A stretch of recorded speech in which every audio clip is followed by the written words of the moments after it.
Welcome, and let's first talk compliance. I'm Catherine Short, Partnership Marketing Manager at First Healthcare Compliance. Thanks for tuning in. You can follow First Healthcare Compliance on Twitter at FirstHCC or on Facebook and Instagram at First Healthcare Compliance at First Talk Compliance. On today's episode, we're speaking with Gene M. Ransom III, CEO of the largest and oldest physician organization in Maryland, MedChi, the Maryland State Medical Society. As MedChi's chief executive, Ransom spearheads MedChi's mission as an advocate for physicians, patients, and the public health of Maryland. Today, we will be discussing medical cannabis, how it's working in Maryland and nationally. We will be examining the use of medical cannabis in Maryland, review the legal framework regarding its use, and discuss the practical aspects of the dispensing of medical cannabis from the healthcare provider's perspective, including the unique role of the recommender. So, Gene, thank you so much for joining us today. Let's get right into it. Yeah, thanks for having me. I'm looking forward to the discussion. Yeah, me too. So how does the federal law on medical cannabis affect the doctors on a state level? Well, I think the first thing to really understand is that cannabis is not legal under federal law. And this creates all kinds of problems, particularly as states continue to pass laws that either make it legally recreationally or legally medically. So there's this disconnect between the federal government and the state. And there are some protections under federal law that allow physicians to do medical cannabis, particularly under federal law. There was the Supreme Court left standing a decision called Conant versus Waters, which ruled that the federal government could not intervene with a physician's First Amendment rights to discuss medical marijuana with their patients. So there's a little bit of protection for them to talk about medical cannabis and medical marijuana with their patient. And in most cases, doctors are recommending. But technically, marijuana is still not legal under federal law, and that's a little bit of an issue that you have to be comfortable with and understand how to work around if you're going to be involved in this type of practice. I know that some states allow recreational marijuana. How does recreational marijuana affect medical marijuana, if at all? And how many states have actually authorized medical marijuana versus recreational? Yeah, so we've gone through this sea change over the last 20 years where first starting with Colorado and then others have kind of come on board with marijuana. Of course, obviously, everything used to be illegal state and federally. Right now, there are 10 states that allow recreational marijuana, plus the Washington, D.C.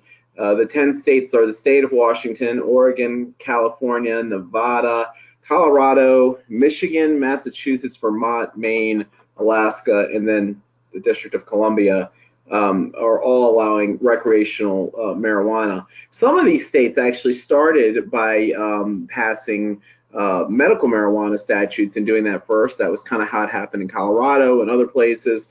But even as recreational came online, there still is a need for medical, and it still occurs and it still happens. What happens is, and the reason that medical still occurs in those states is, oftentimes, in most cases, and in almost every one of these states, there's a tax differential on the recreational marijuana and the medical marijuana. Some states don't even tax the medical marijuana. So if you have somebody who is using marijuana for a medical need, it does make sense for them to go through the process to get a medical card and to purchase it that way because the savings are significant. So the business doesn't totally go away in those states.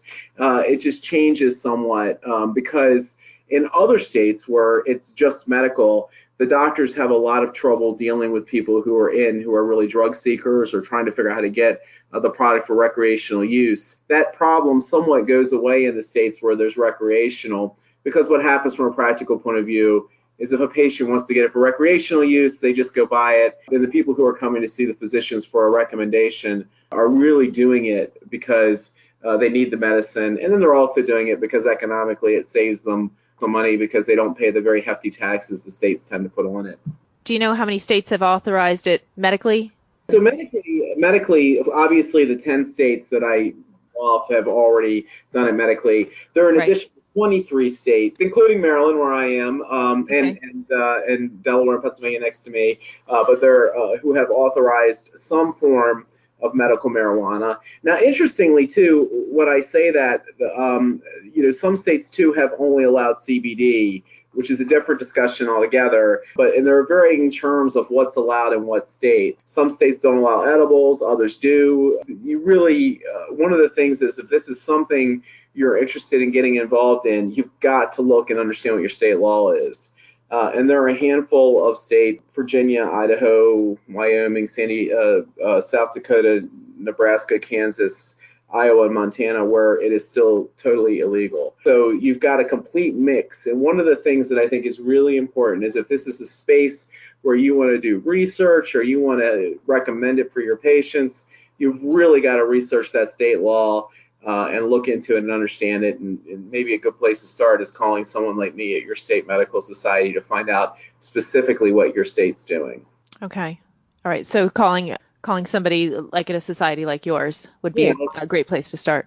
I think if you're a physician and you want to recommend, it's a good place to go. I mean, for example, MedChi, we have a whole section on our website that kind of goes through the state law and explains it and lets you know how you can move forward in Maryland. And I think many of the other state medical societies will be able to point you in a direction on what the state law is. But you really need to every state has taken a little bit of a different tweak on how it works. And for example, in a state like Illinois or Maryland, the physician needs to be separately licensed, and they make recommendations through a licensing process. And then in other states like Maine, they have a unique caregiver model where you can be a licensed caregiver for up to 5 patients or something. And so every state is a little different with a little different tweak. And of course, Maine is now one of the recreational states, so that'll change again. But again, so it's really important to start by understanding the state law. And the other thing that's really important to understand is that technically this is not legal federally. So you're going to want to make sure that you set up thinking about the fact that you're not going to want to be involved with the product. You're not going to want to touch the product. You're going to want to simply do recommendations. And then that way you have a certain level of protection under the Connor case. Can you tell us more about the Connor case? Again, that was the case I mentioned earlier where Connor, Conant, I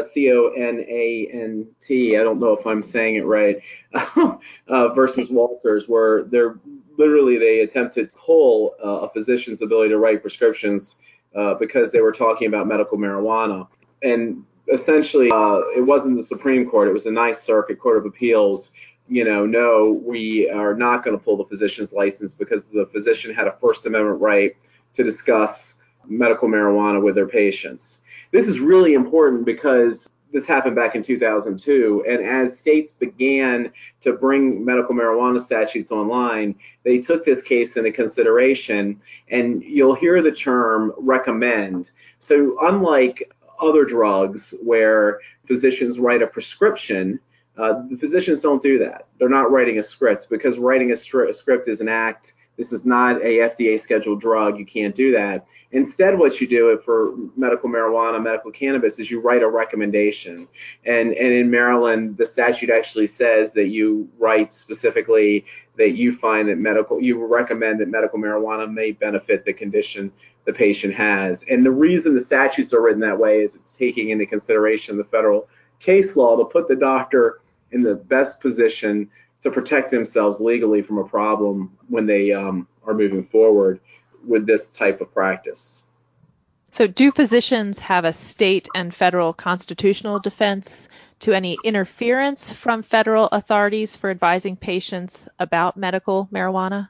Yeah, and the other issue too, interestingly, is there is language in the federal budget that prohibits the Justice Department from really investigating or going after someone who's involved in medical marijuana. So that's another factor. Now, there was additional protections and directions that were released under the prior federal administration, under the Obama administration. The Department of Justice had issued directives under something called the Cole Memo.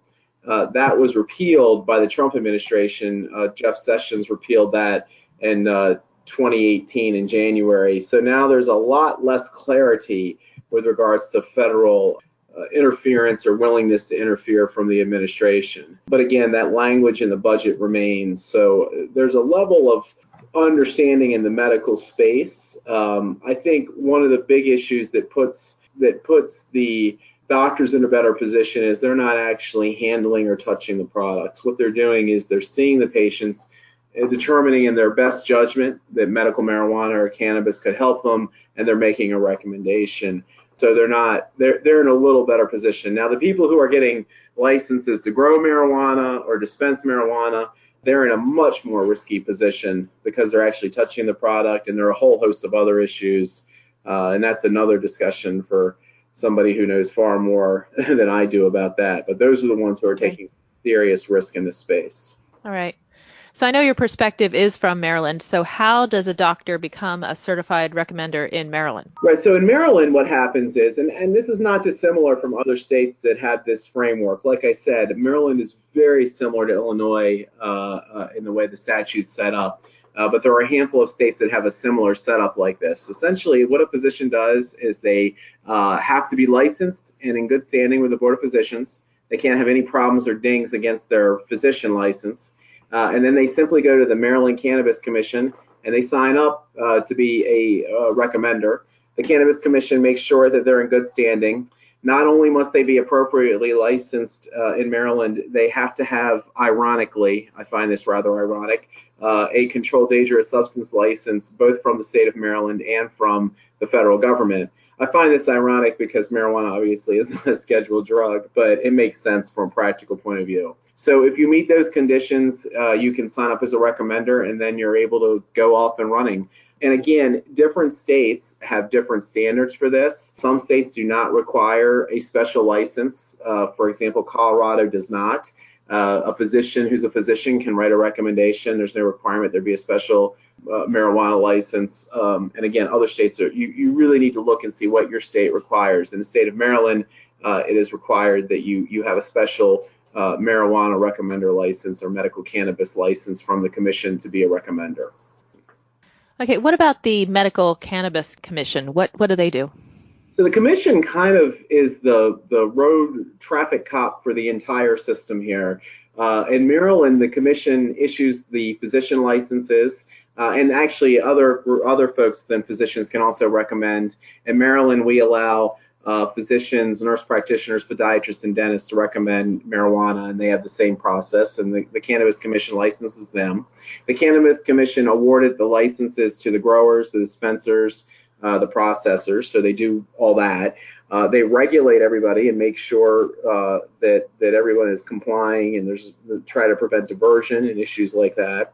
The other thing the Maryland Cannabis Commission does is they actually manage the software and all the technology that allows for the information to flow between the parties, between the recommender, the patient, and the dispensaries. So everyone knows exactly how much product the patient is purchasing and what they're getting, and they're within compliance to make sure that they're not buying above their allowed amount, and that everything is worked through that system. So they really are the traffic cop for the entire economic model here in Maryland. Okay.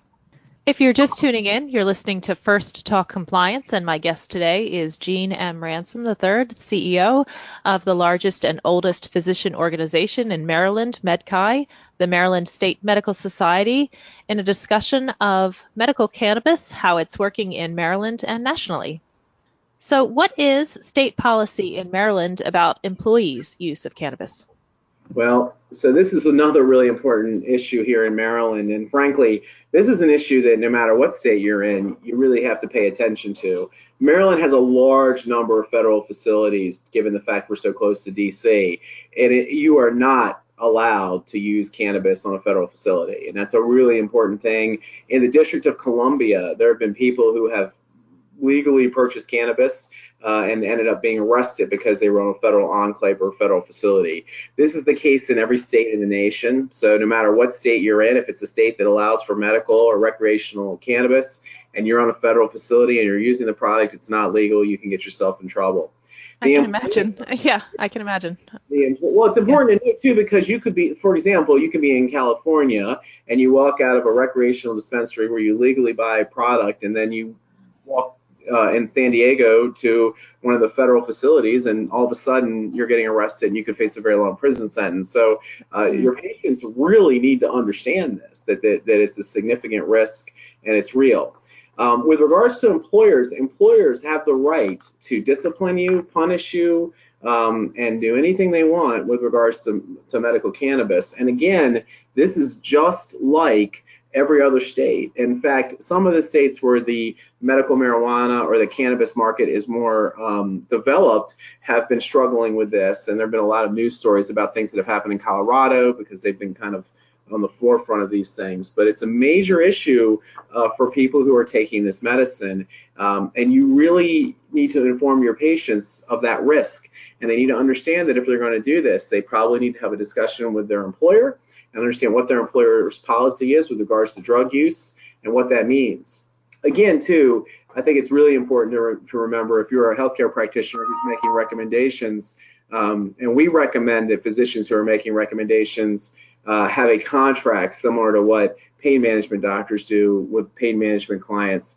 And you should really make sure patients understand that their employer might have rules or regulations that they've got to comply with and they've got to follow. And secondly, they got to make sure they understand some of these pitfalls and dangers of using this product, given the fact that we have a very complex and split regulatory scheme. So how about insurance? Does it cover the office visits to a recommending physician?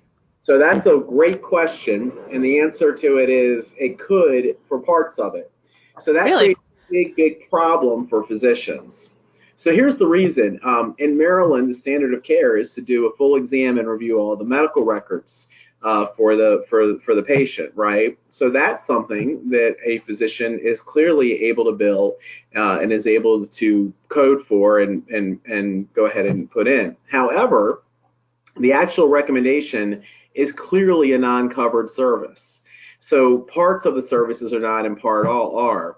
This obviously creates a big problem for the practitioner because they cannot bill for the recommendation part of the work or the marijuana part of the work or the monitoring of the marijuana of the work, but the initial evaluations and other things might be billable.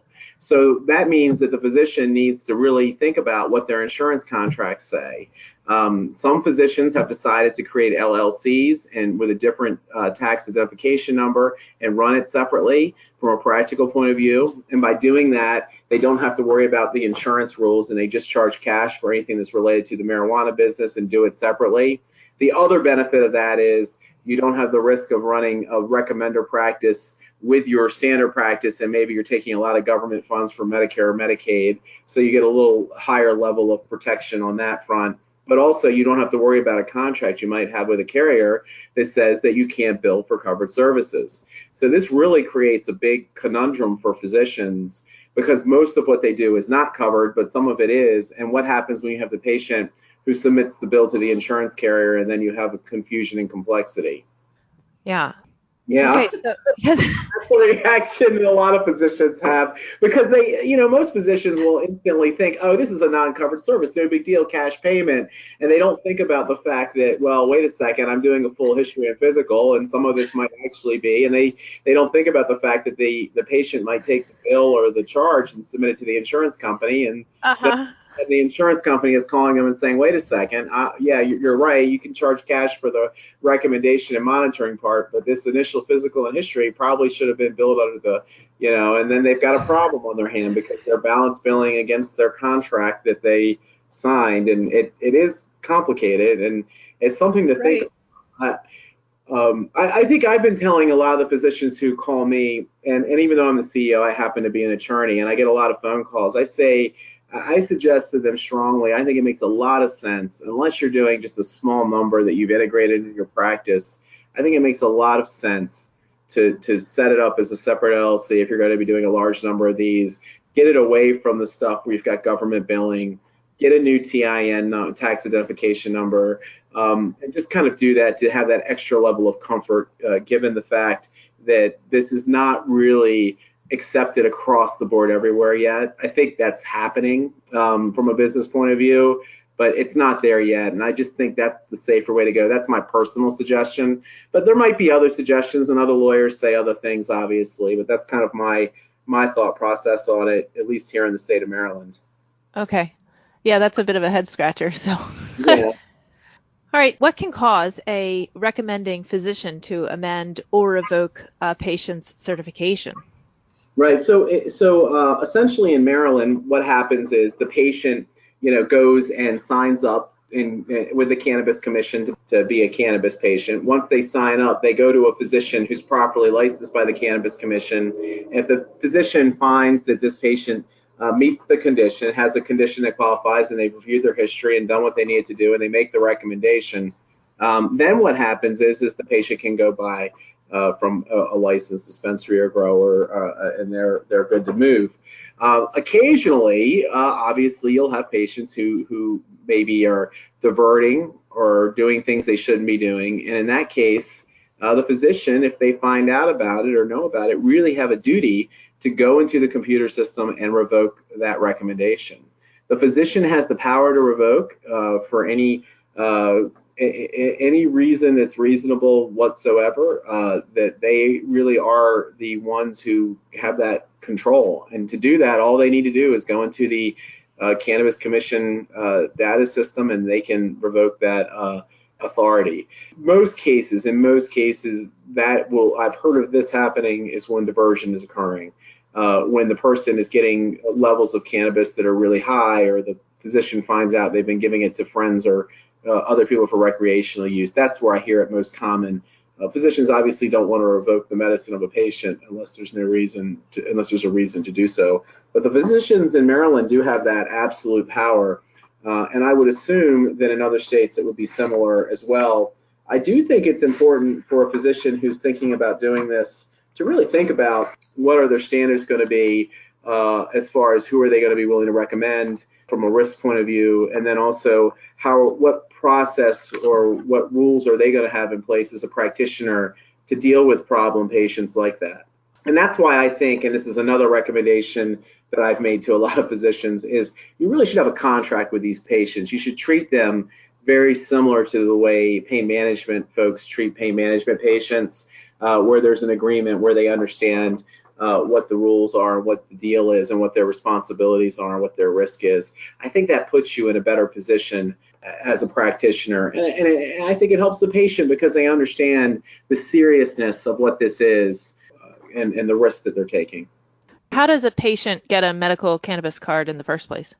Well, again, I think the first step in Maryland is that Cannabis Commission website and signing up and requesting it. And there's a very simple form and a couple things you have to answer and you have to fill out. Once you've done that, the next step is going to a properly licensed practitioner who's a cannabis physician, who's licensed by the state, who can take the information you load in the database. They can look through your history and bring your history and your medical records and everything to that doc. That doctor can then make the recommendation they need if it's one of the qualifying conditions. The physician goes into the same computer system, the same database, pulls up the patient's record and approves it with their number. And once those things are happened, the patient is able to get a card. In fact, everyone is required to get a card, a Cannabis Commission card. And that card is very helpful to the patient because if they get stopped by an officer or by somebody else and they have marijuana on them or they smell like it, they can explain that it's their medicine and it can prevent them from having a major problem. So the computer system is really how everything is regulated and everything is intertwined, where the physician puts their recommendation through the Cannabis Commission computer system, the patient signs up through the Cannabis Commission computer system, and the dispensaries are seeing what the patient's purchasing through the system. It's kind of all regulated through that. But once those two conditions are met, which the patient has properly opened up an account and filed everything appropriately, and once the physician has made the recommendation, they can simply request a card. And in fact, they need to request a card so they can purchase product. Okay. And then does it take a certain type of provider, or can any type of provider become a recommender? Right. So in Maryland, and this varies greatly from state to state. So this is another one where you really need to look at the state law. So in Maryland, we allow physicians, nurse practitioners, podiatrists, and dentists. Interestingly, PAs cannot in Maryland. In some states, PAs can. I don't know why PAs can't. I think if you're going to let a nurse practitioner or podiatrist do it, you should let a PA do it too. But nonetheless, but every state determines that separately, and that's what the law is here. But again, if this is something you're getting into, that will be a kind of critical first question I'd want to ask. When I would call my local state medical society and said, hey, this is something I'm really interested in doing as a practice, I definitely want to know which of my mid-level employees would be allowed to do it and who I'd have involved in it. Well, thank you so much, Gene. I really appreciate it. Thank you for coming on the show. Do you have any other points of advice or tips for us, for our listeners? What I would suggest is on the MedChi webpage, which is www.medchi.org, we have a whole section on medical cannabis in Maryland and a whole lot of information there that is helpful, not just in the state of Maryland, but generally on the issue. And people can feel free to reach out to me if they have questions or want to know more about medical cannabis in Maryland. MedChi technically doesn't have a position on it. We have physicians who really don't like medical cannabis and think that this isn't the way to do it. And we have physicians who are writing recommendations who are active members every day. And I think that the physician community and the healthcare community are really split on this complicated issue. So it's hard to find good resources. And we've been focused on explaining the law, explaining the business problems, and working through them. The physicians are really fighting over clinically whether this is real or whether it's a placebo or whether it really does some things. It clearly doesn't do everything some people claim it does. And those discussions we aren't commenting on because we don't understand the science of it. My doctors haven't come to a conclusion on that yet. But we do understand the law and the business part and how to try to do this if you want to do this in a way that puts you in the best position possible. It is a risky thing to be involved in, and you need to be comfortable with taking some risk if you're going to be involved in something like this. But some doctors have felt that it's helped people and they want to do it and they want to help their patients. Particularly, I've heard some really touching stories around fibromyalgia, Parkinson's, and palliative care. Frankly, if you're in hospice and it makes you feel a little better, it kind of makes sense to me from a practical point of view. But again, check our website out, and people should feel comfortable reaching out to me on this issue or any other issue related to physicians in Maryland. Okay, well, thank you so much. I appreciate it. Thank you. All right, thank you. All right, and thanks to our audience for tuning in to First Talk Compliance. You can learn more about our show on the programs page on healthcarenowradio.com and lend your voice to the conversation on Twitter at FirstHCC or hashtag FirstTalkCompliant. You can also email me at CatherineShort@firsthcc.com. I'm Catherine Short of First Healthcare Compliance. Remember, compliance is the key to achieving peace of mind.